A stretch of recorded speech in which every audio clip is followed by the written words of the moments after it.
Assalamualaikum warahmatullahi wabarakatuh. Alhamdulillah, pada kesempatan hari ini kita masih diberikan Allah nikmat kesehatan sehingga kita bisa melaksanakan pembelajaran akidah akhlak ini meskipun secara virtual dalam keadaan sehat walafiat. Oleh karena itu, marilah kita buka pembelajaran hari ini dengan bacaan Fatihah. Mudah-mudahan Allah senantiasa melimpahkan rahmat kepada kita sehingga kita bisa menjadi manusia yang bermanfaat di dunia. Ala hadhihi niyyah wa ila hadratin Nabil Mustafa Muhammadin sallallahu alaihi wasallam. Al-Fatihah.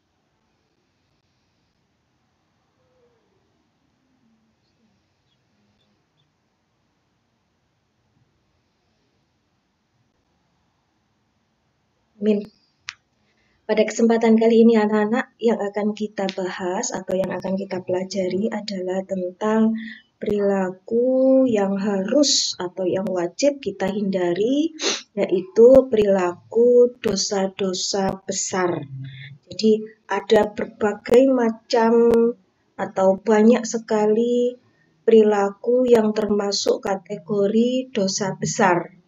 Namun yang akan kita pelajari di kelas 11 ini hanya ada beberapa karena memang keterbatasan waktu, sehingga ada 10 yang akan kita pelajari di sini. Apa saja itu? Yang pertama adalah membunuh. Nanti akan saya jelaskan satu persatunya. Yakni yang kedua liwat, LGBT, meminum khamr, judi, mencuri, durhaka kepada orang tua, meninggalkan sholat, memakan harta anak yatim, dan korupsi. Jadi semua ini adalah macam-macamnya perilaku yang termasuk kategori dosa besar. Jadi harus betul-betul kita hindari. Bahkan harus betul-betul juga kita jauhi. Tidak hanya kita hindari, tapi kita jauhi. Artinya kita tidak boleh mendekati hal-hal yang akan mengarahkan kepada perilaku-perilaku ini. Baik, kita jelaskan satu persatu. Yang pertama adalah membunuh. Nah, membunuh ini jelas anak-anak sudah tahu ya definisinya. Jadi membunuh adalah menghilangkan nyawa seseorang. Dalam surat An-Nisa ayat 93, Allah mengancam akan memasukkan neraka jahanam bagi para pelaku pembunuhan.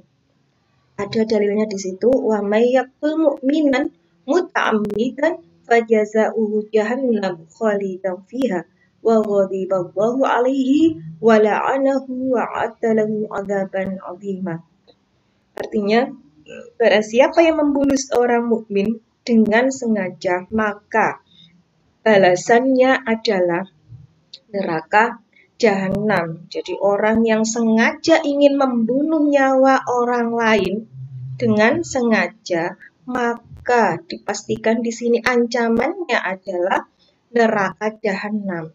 Ia pasti akan kekal di dalamnya. Dan tidak hanya itu, Allah juga akan murka kepadanya. Na'udzubillah min dzalik, kalau Allah sudah murka kepada seorang manusia ya, dan mengutukinya serta menyediakan azab yang besar baginya. Na'udzubillah. Jadi tidak ada siksaan yang paling pedih selain siksaan yang ada di neraka jahanam, dan juga siksaan karena dimurkai oleh Allah, dikutuk oleh Allah. Padahal Allah adalah zat yang menciptakan kita, tempat bergantung kita. Tapi istilahnya kita sudah dikutuk dan dimurkai Allah. Na'udzubillah. Karena perbuatan pembunuhan. Jika ada orang yang bertikai atau berkelahi, malah berusaha saling membunuh lawannya. Nah, apabila salah satu dari mereka ada yang menjadi korban, salah satu saja yang meninggal misalkan, maka kedua-duanya akan dimasukkan Allah ke dalam neraka tidak hanya orang yang hidup saja atau tidak hanya orang yang menang saja yang akan dimasukkan neraka, tapi orang yang mati pun atau orang yang terbunuh pun akan dimasukkan ke dalam neraka. Kenapa begitu? Karena pada hakikatnya kedua belah pihak awalnya mempunyai niat untuk saling membunuh lawannya. Jadi misalkan ada dua kelompok atau dua orang bertikai, misalkan antar pelajar ingin saling membunuh. Nah, ketika ada salah satu yang terbunuh, maka yang diancam neraka jahanam tidak hanya orang yang membunuh, tapi orang yang terbunuh pun diancam neraka jahanam. Naudzubillah ya, sudah meninggal diancam neraka jahanam juga. Jadi makanya hati-hati melakukan sesuatu perbuatan. Dampak negatifnya tentu saja yang sudah kita ketahui bersama bahwa pelaku pembunuhan jelas akan merasakan ketidaktenangan jiwa sampai kapanpun seumur hidupnya. Dia akan dihantui perasaan bersalah sehingga jiwanya akan mengalami ketidakstabilan. Jadi seumur hidupnya, selama dia hidup pun pasti akan terngiang-ngiang kejahatan pembunuhannya. Makanya hidupnya tidak akan tenang. Kemudian pelaku pembunuhan akan diancam dimasukkan Allah ke dalam neraka jahanam tadi. Dan menimbulkan rasa dendam yang berkepanjangan. Dendam siapa? Dendam keluarga orang yang dibunuh. Malah sampai anak turunnya terkadang begitu. Maka harus kita hindari betul-betul ini. Terus kemudian perilaku pasti juga akan dikenai pasal pembunuhan. Akibatnya akan dipenjara bisa bertahun-tahun, bahkan ada yang seumur hidup gitu ya. Yang kedua, liwat. Nah, ini mungkin anak-anak masih asing bahasa liwat ya. Kata liwat ini bukan asli bahasa Arab. Jadi kalau sampean cari di kamus bahasa Arab sulit. Kenapa? Karena kata liwat ini berasal dari kata lut.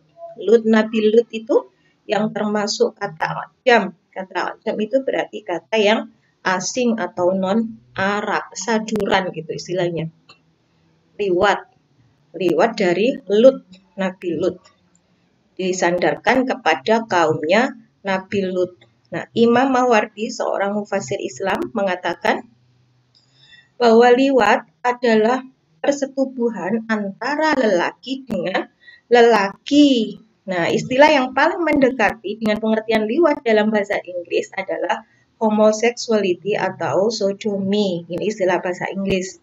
Sedangkan dalam bahasa Indonesia, liwat biasa diterjemahkan sebagai seorang yang homoseksual atau seorang laki-laki yang menyukai sesama laki-laki, bahkan sampai berhubungan badan dengan sesama laki-laki. Naudzubillah min dzalik, hati-hati ini rek. Itulah yang disebut dengan liwat. Makanya disandarkan kepada Lut karena pada masa itu penamaan ini dinisbatkan kepada kaumnya Nabi Lut karena yang pertama kali melakukan perbuatan ini adalah umatnya Nabi Lut. Makanya disebut liwatun atau Lut, kaumnya Nabi Lut.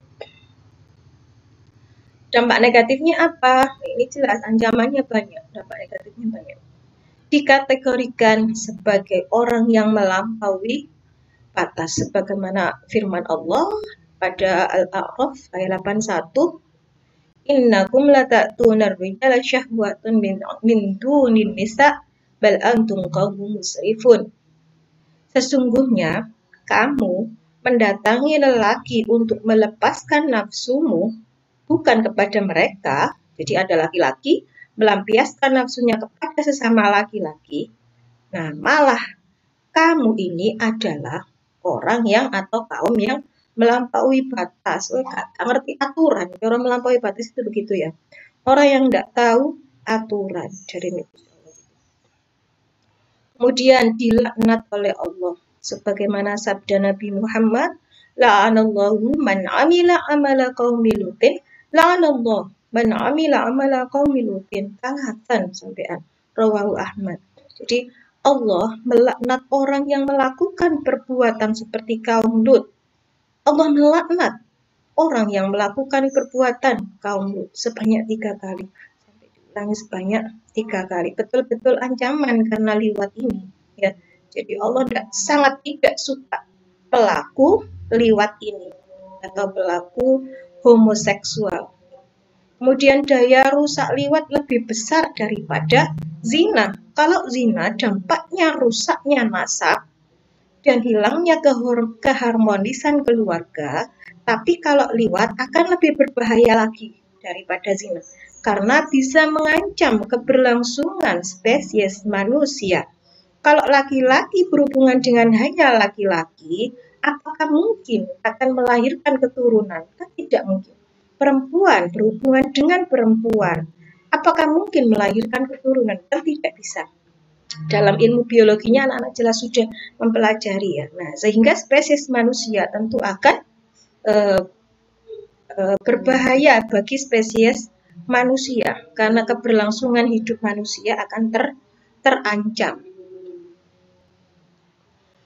Yang ketiga adalah LGBT, istilah yang lagi populer sekarang juga ya, atau singkatannya dari lesbian, gay, biseksual, dan transgender, LGBT gitu. Singkatannya lesbian, gay, biseksual, transgender merupakan perilaku seks yang menyimpang, yang bertentangan dengan hukum Islam dan sangat mengkhawatirkan bagi kehidupan umat manusia. Fenomena LGBT ini telah menjadi wabah baru termasuk di Indonesia. Tapi memang mayoritas di luar negeri. Cuman sudah ada banyak beberapa rakyat atau masyarakat Indonesia yang secara terang-terangan mengakui bahwa dia adalah pelaku LGBT ini. Dalam pandangan Islam, LGBT merupakan perbuatan yang sangat dilarang karena sudah menyalahi fitrah manusia, di mana perbuatan ini menjadi dosa besar, bahkan lebih besar dari perbuatan zina, lebih besar ya, karena merusak tadi. Apa itu lesbian? Yaitu pasangan perempuan dengan perempuan, jadi wanita yang mencintai atau merasakan rangsangan seksual sesama jenisnya, sesama wanita, atau disebut sebagai wanita homoseksual atau wanita lesbian. Wedok seneng wedok, mungkin karena ada latar belakang masalah keluarga atau masalah masa lalunya sehingga mengakibatkan dia tidak menyukai laki-laki. Akhirnya dia hanya menyukai perempuan dan hanya ingin berhubungan dengan perempuan. Nah, ini yang menyebabkan terjadinya lesbian dan itu sangat dilarang oleh agama karena termasuk kategori dosa besar. Alhamdulillah. Gay ini ya yang tadi ya, pasangan laki-laki dengan laki-laki. Jadi laki-laki yang mencintai atau merasakan rangsangan seksual sesama jenisnya atau disebut sebagai homoseksual laki-laki. Jadi tadi homoseksual laki-laki atau gay, wong lanang kudu senengi karo wong lanang, gak seneng wong wedok. Wong lanang gak seneng wong wedok tapi padha senengi karo lanange. Nauzubillah dzalik.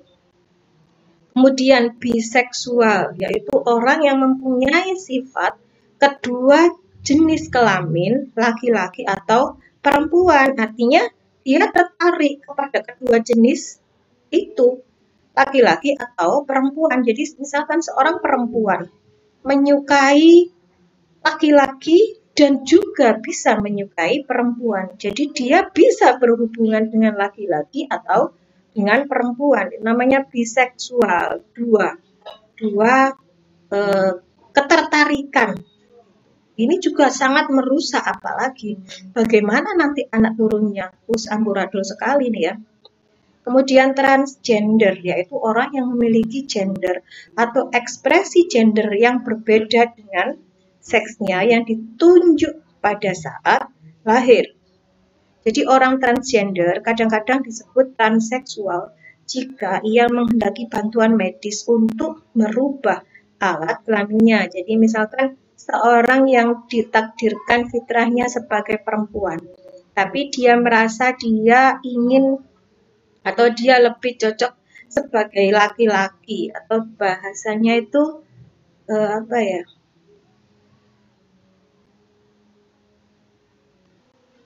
Bahasanya tomboy ya. Kalau perempuan tapi dia lebih menunjukkan kelaki-lakian, kemudian dia lebih suka ketika disebut sebagai laki-laki atau tadi, maka dia termasuk transgender. Begitu juga dengan laki-laki yang merasa dirinya lebih cocok sebagai perempuan, berarti bahasa kita banci ya, itu juga termasuk transgender, tidak boleh.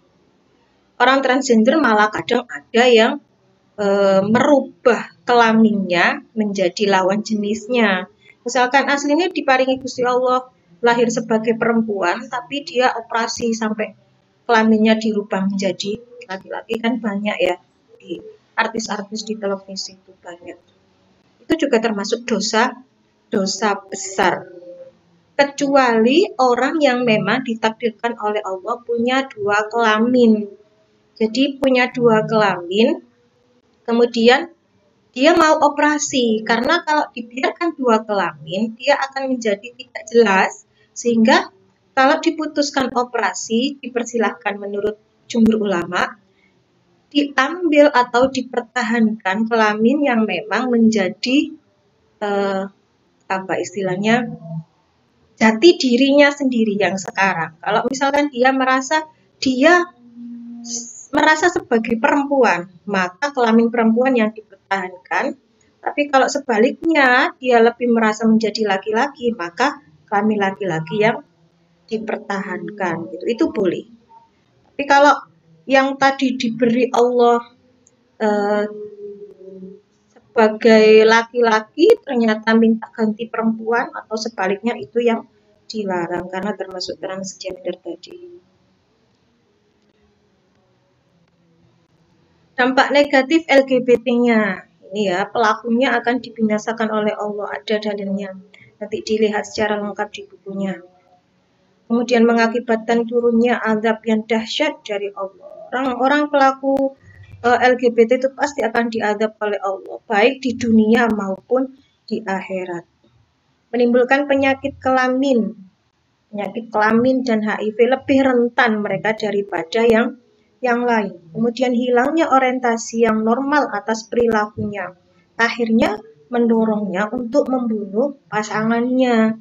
Jadi orang-orang pelaku LGBT ini ya memang mayoritas perilakunya tidak normal, sehingga dampaknya akan menimbulkan bisa sampai membunuh pasangan yang tidak sesuai dengan dirinya.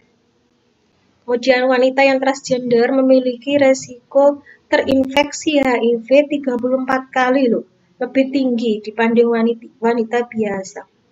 Ini ada penelitian pada tahun 2013 di Amerika Serikat dari screening gay, laki-laki ya, berarti gay ini. Seorang laki-laki yang berusia 13 tahun ke atas, 81% diantaranya telah terinfeksi HIV dan 55% diantaranya terdiagnosis AIDS ini. Kan resikonya juga tinggi ya, makanya oleh Islam memang dikategorikan sebagai dosa besar yang harus atau wajib kita hindari.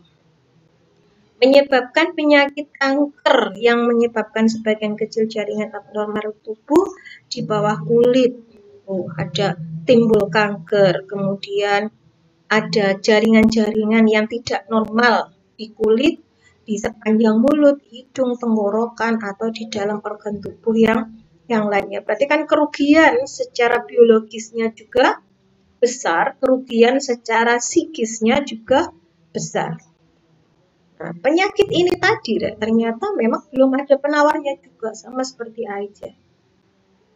Kemudian yang pasti adalah merusak tata kehidupan sosial. Alhamdulillah materi pelajaran hari ini sudah saya sampaikan. Nanti lebih jelasnya silakan dipelajari kembali, dibaca-baca di kitabnya lebih lengkap lagi ya. Karena memang waktu kita untuk daring ini terbatas, saya cukupkan sampai di sini dulu.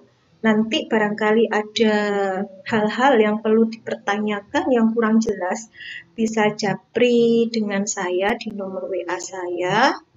Untuk pembelajaran kali ini tidak ada tugas. Yang saya tunggu adalah tugas-tugas yang kemarin tentang aliran yang belum menyelesaikan, ya. Kemudian kita akhiri bersama-sama dengan ucapan hamdalah. Alhamdulillahirabbil alamin. Sekian, kurang lebihnya saya mohon maaf yang sebesar-besarnya. Wassalamualaikum warahmatullahi wabarakatuh.